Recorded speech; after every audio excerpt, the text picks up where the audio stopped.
Good morning, YouTube world. This is your girl, Oya Divine, and this is the first time that I think I've ever really showed my face.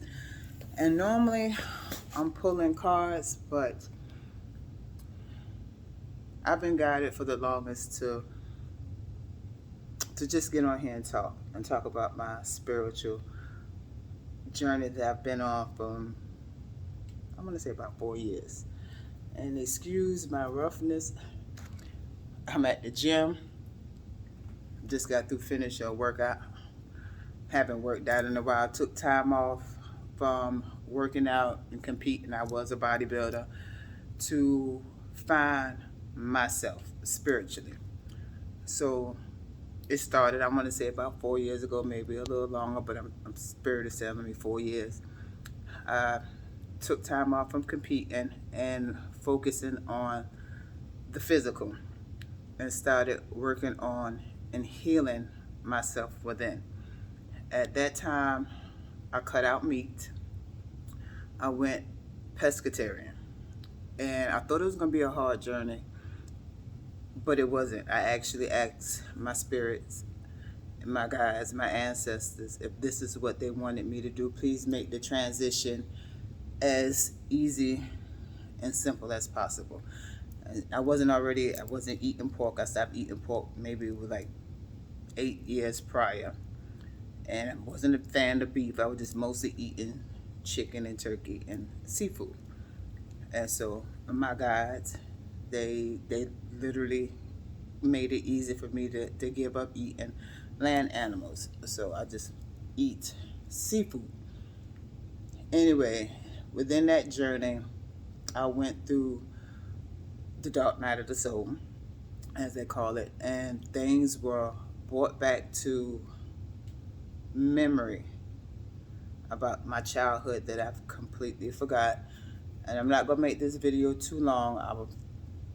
I'm being guided to make more videos like this, just in case there's anyone else out there going through this transformation and have no one to talk to. And in the beginning, I didn't either.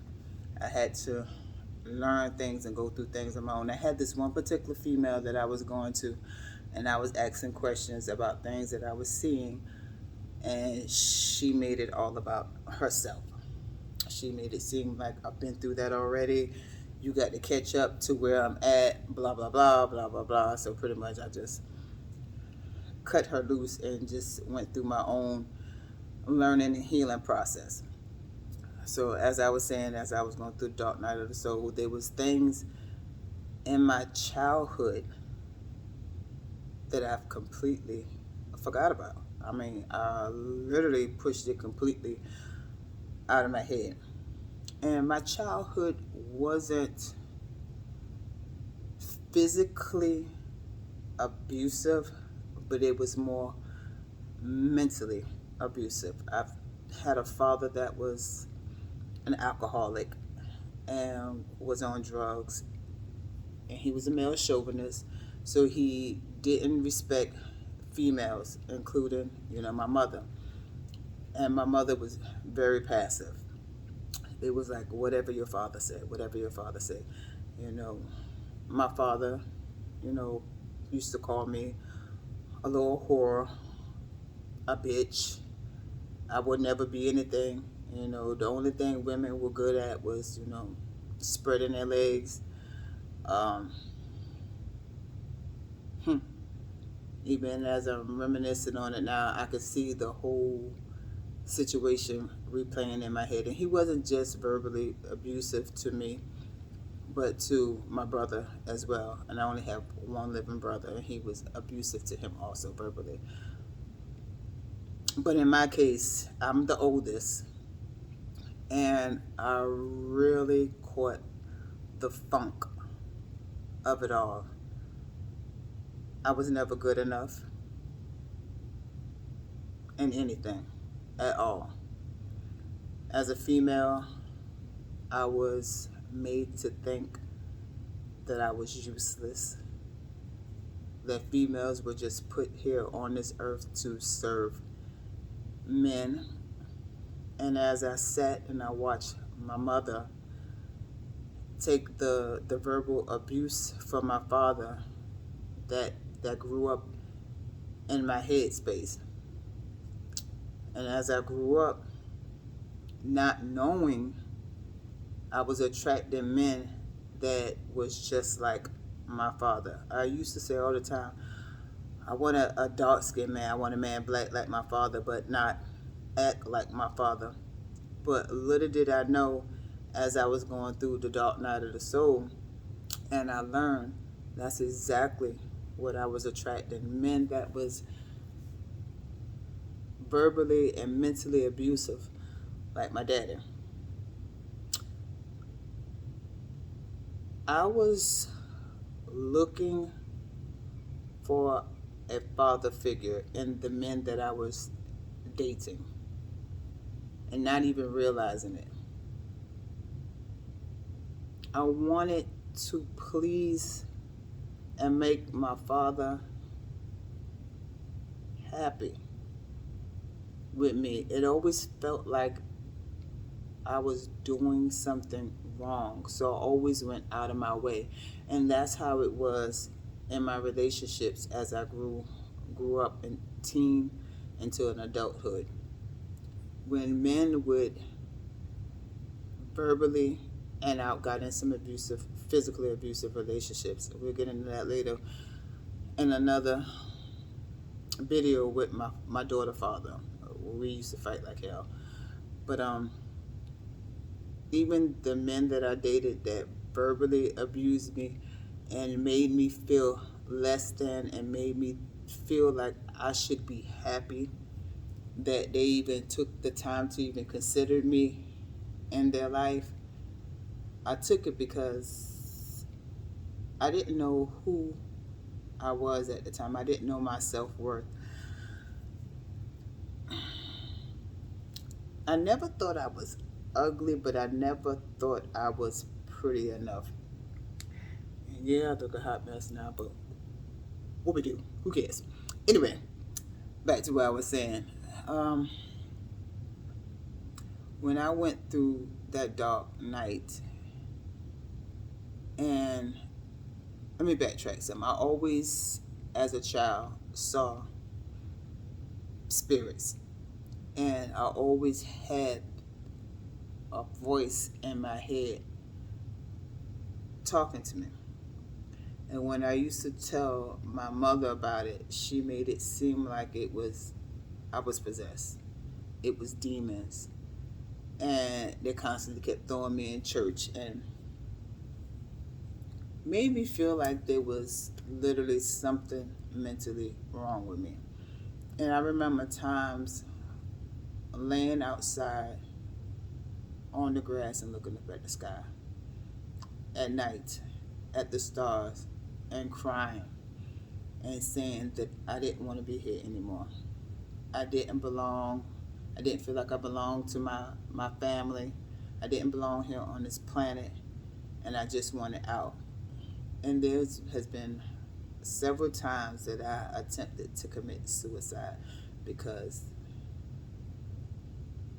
I just didn't want to be here. I didn't feel like I belonged. I felt different. I felt odd. I felt alienated. And there was times that I actually almost died. I almost drowned at 3 in a pool in New York. Okay, sorry about that. Somebody walked in the area that I was at. So we're going to take it upstairs so we can continue this video and talk about my journey. So just give me a second to find a nice quiet place. Hopefully I won't be disturbed. We won't be disturbed because I don't want to start this video over because I'm being guided to do this. And I hope this is not too loud. I'm upstairs in the cardio section in my gym. This is Gold's Gym. So I'm just going to take it over here in this corner so we can be alone. So, okay. I don't forgot what I was saying, but anyway. So, oh yeah, I almost died, like I said, 3 times. Once at 3 in New York in the pool. My cousin threw me in the pool, and I didn't know how to swim.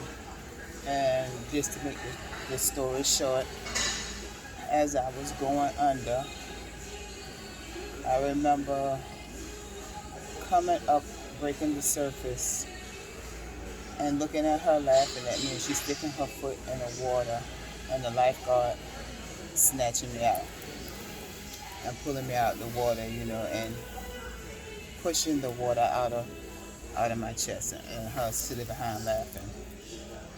Then at the age of 13, once again in New York, in Far Rockaway Beach, my cousin Portia boyfriend LaSalle threw me into a wave.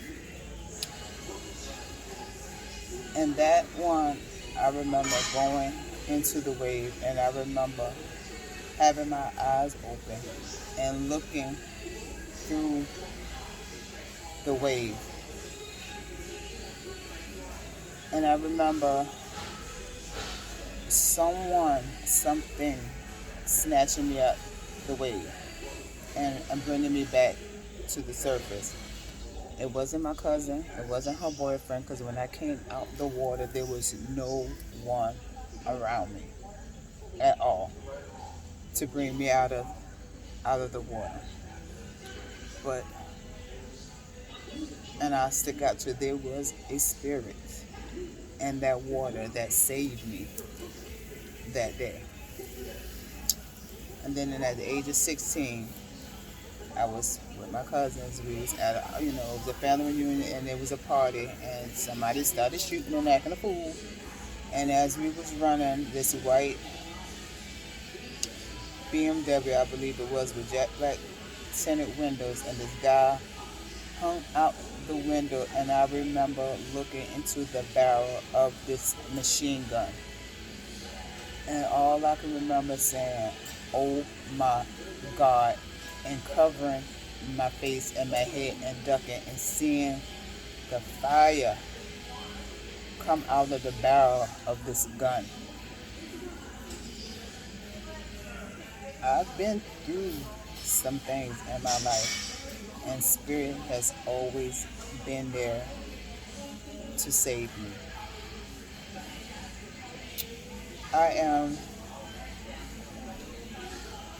My mother had 2 miscarriages before me. So I am the 3rd conception of hers. And I'm the only one at that time that made it. My life path number is also number 3. Things always happen to me in the number 3, as you can tell in the story I just told. I almost drowned at the age of 3, I almost drowned at the age of 13, I almost got shot at the age of 16. And those are just those examples of the things that I went through.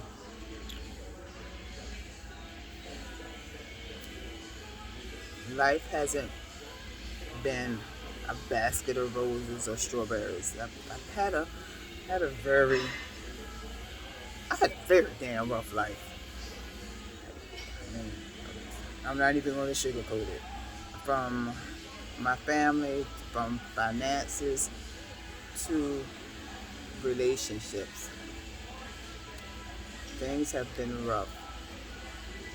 And church never really sat well with me. And like I said, about 4 years ago, I came into and I accepted, spirituality. The first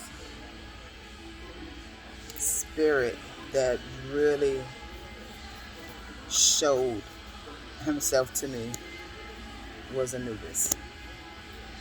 Anubis kept coming to me in dreams. And just in my waking visions, I would see Anubis, and you can tell he's like my favorite because he was the first one that came to me. And then I started seeing the number 1111 on clocks everywhere. And at this time, I was dating this guy. Well, I wasn't dating him. We was having a situationship. We was sexing. And that's when I started seeing 1111 when I was with him. And I thought he was the one. I thought, you know, when I started seeing 1111 with him,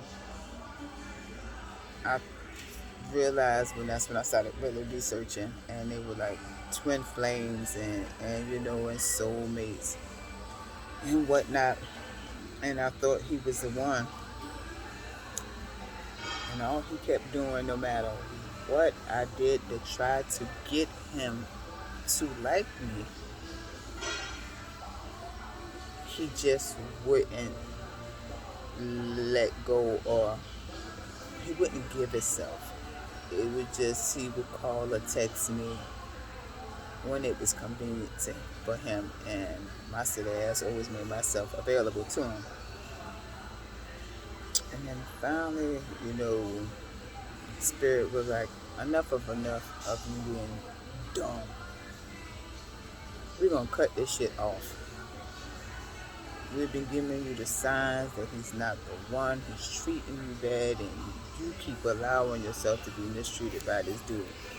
Now, previous to him, I was in a relationship with this Muslim, and I was in a relationship with him for about almost 10 years, and I've learned a lot from him, and he's learned a lot from me, and I won't take away from that relationship because, like I said, we both taught each other a lot, and that relationship wasn't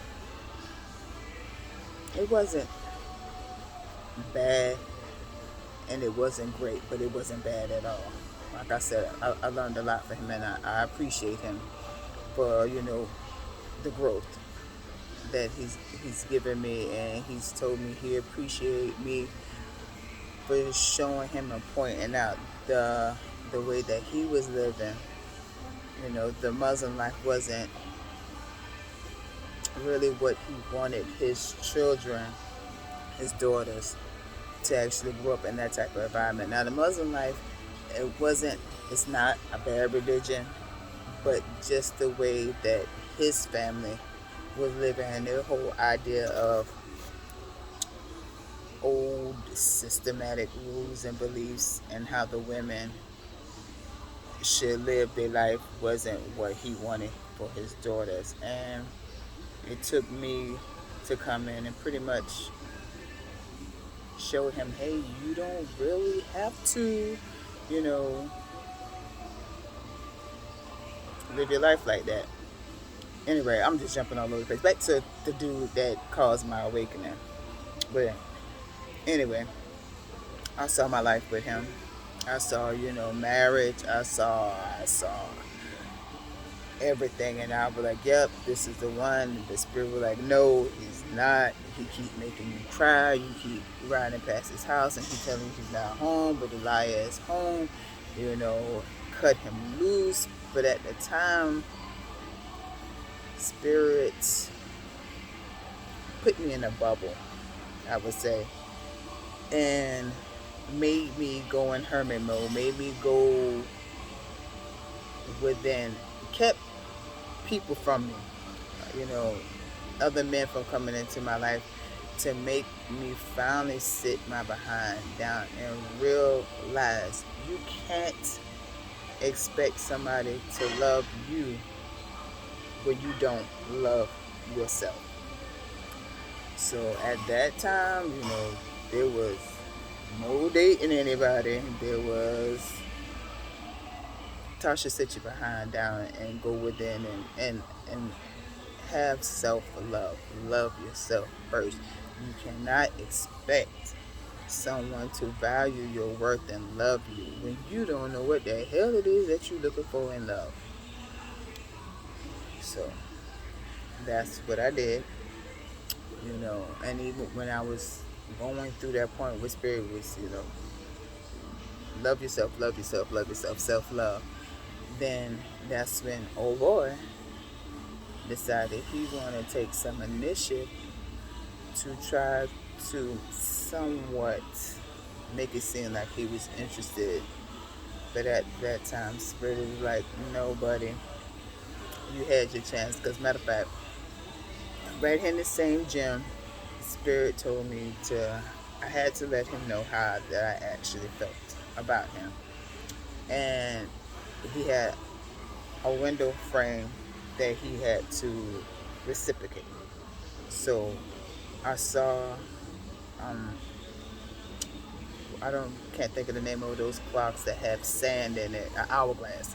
So Spirit kept showing me this hourglass and told me that, tell him how you feel, tell him that you love him, release, open up that throat chakra, open up your heart, and tell him.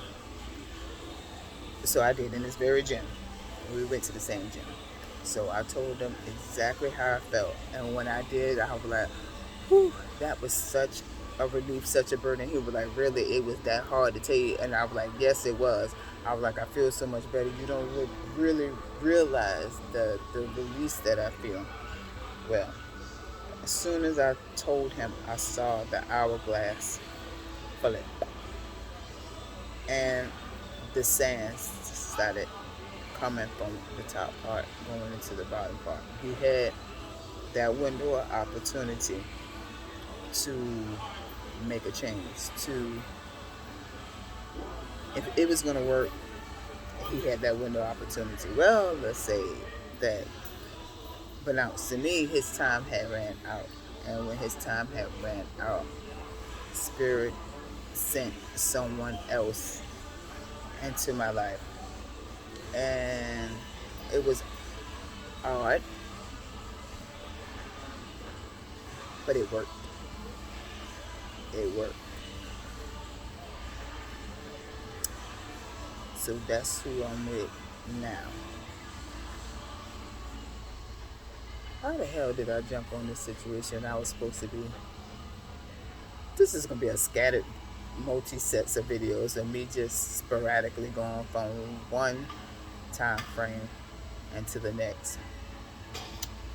But I'm not going to make this video long. I just want you to know that that relationship didn't work out. He was a comic from a past life.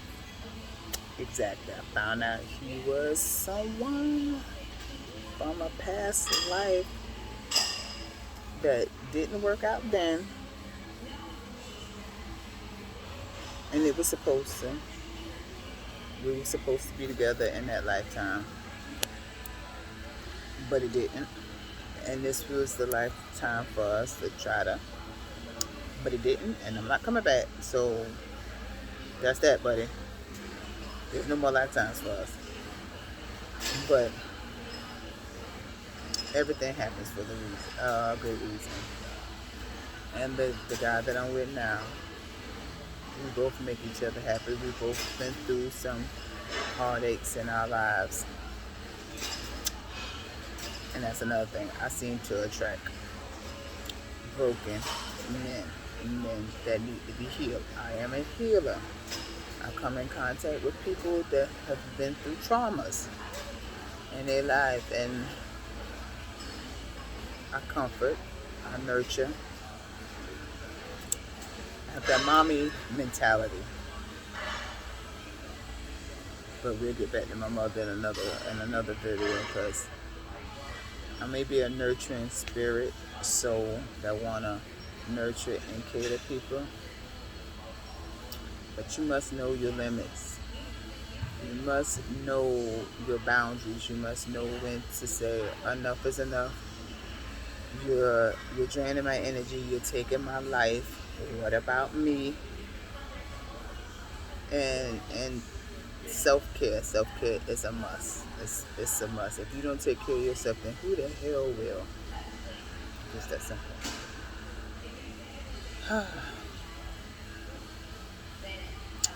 I'm gonna end this video right here.